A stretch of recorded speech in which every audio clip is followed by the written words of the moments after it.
Yo, guys, if you want to see the true definition of crazy, right now, for those of you who don't know who Blessing CEO is, please pay close attention. Now, she is a Nigerian influencer. She's also known to be a therapist, relationship therapist, and all that, and a lot of people liked her. But along the line, I don't know what happened to her because she lost her way. Now, most of us, like people like me, we got to know her because she was in a lot of funny different scams. First, she claims that she bought a house which turned out to be somebody else's house, and later on she just got involved in a lot of very funny conversations and had very, very public fights with certain people that we're not going to mention today because it's not about them, it's about her.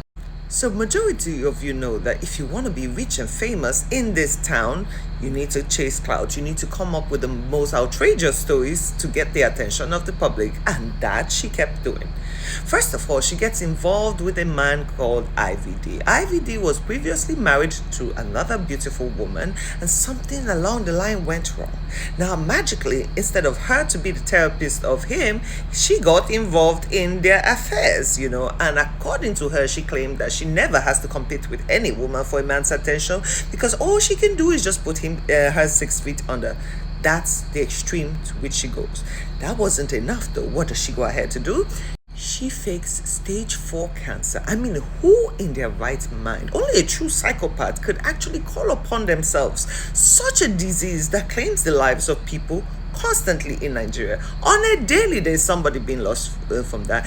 And not just that she claimed that she has stage 4 cancer, apart from her whole cinematic effects of crying and making herself look sick, she couldn't even go as far as educating herself properly on what a cancer victim goes through. She didn't know none of the signs. But let's leave that on aside because I said I wouldn't speak on that. Now, recently, just a little while ago, we hear that EFCC has actually arraigned her or held her in custody because apparently, not just that she faked cancer, she went ahead to scam someone of 36 million naira. I mean, come on. Who does that though? People are really not okay these days. And now when I hear that story, I'm like, this makes complete sense because why would she come to ask the public to donate money for her if she wasn't trying to clear her debts? She knew EFCC was going to come after her. She understood this process perfectly well, but she went ahead to do it after all because according to her, she is so beloved and she has paid her dues to the public. So why shouldn't the people who love her so much actually donate to her? She claimed that she only made 11 million, which wasn't true because a lot of people came out to say we alone gave her 20 million plus. But let's leave that. Now she goes to court, tries to get her bail heard and all that, and boom, just like that, another story comes out. This time it is 60 something million. Honey bun, why? It's actually very funny. When I see stories like this, I have to laugh because half of the time we allow things like this happen. We are a country that loves to show sympathy. When she came out the first time to say she had cancer, the first thing I said is, oops, I hope it's not fake. And then secondly, I'm like, I wish her well. Before people could verify the story or understand what was going on, people started contributing because in our minds, we don't want to hear anything that has to do with disease. So let's just be good individuals. This woman sat down, closed her eyes, and took 36 million from someone and 69 million from someone else without a care in the world. My question now is, how do you sleep well at night though? And where is your supposed boyfriend? Because apparently since this whole scam story started with the whole cancer, he has been absent from the picture. Although he's still in the picture though. But I guess it's better for one of you to go to jail for this act. And my most important question is this how you want to parent your children? Because we're supposed to build our children in a way that they can function properly in society so that they don't get into these kind of scandals. But if they're learning from the best right from home, how? How do you want to flip this for them? You're not afraid that whatever you are doing right now publicly is going to affect your children in school privately? You didn't think of all that?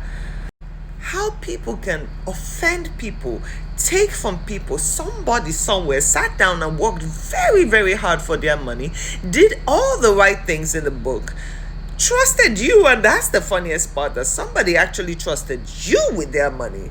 That's actually very funny though. Somebody trusted you with their money, because I wouldn't do it. I wouldn't put a dime in your hand. There are certain people I've seen on the internet space that I could never trust them with a dime, not even 5 kobo. But somebody was mad enough to trust you with that money. And what you do, instead of you to prove that you're a good citizen of the country, you decide to take that money from them. Interesting.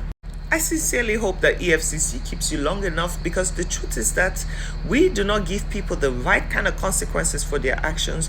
We allow them go in the name of just let it be, God will see them. No, karma is real. Karma becoming real fast. And for all the lineup of things you've done, and once you finish with this one, I'm sure there are going to be other people coming out saying that you took money from them. But once we finish with this one, we'll get back into the whole cancer one. Because at the end of the day, you did defraud Nigerians. You did make up and cook up a fake story. I hope the hospital finds you accountable. I hope too many at this point. And by the way, speaking of that, I remember when she went into an MRI machine with all her jewelries and all. There's no MRI machine, whether in Nigeria or abroad, that would ever let you do that, because metal doesn't go well with an MRI machine. But only you would do it, and only you would come out to convince the public otherwise. And I saw the videos of you showing your swollen hand and everything, which actually looks like an infected needle. Those things they put in you? That one. But my darling, I really do wish you the best. Maybe this time while you're at the EFCC place, you're going to use this time to focus on bettering yourself and coming out with grace, because at this point, honey, it is real. Ciao, ciao. And oops, before we even go, I think there's something seriously wrong with everyone who follows this woman, because if you cannot see madness from a mile away and walk away from it, but no, majority of you need this kind of information, need this kind of toxic energy in your lives, because if there's no drama online, you cannot survive on your own. You really, really need to start looking into your lives to see what is missing in your life that makes you so attached to rubbish, man. You have to check yourself. Okay, now bye.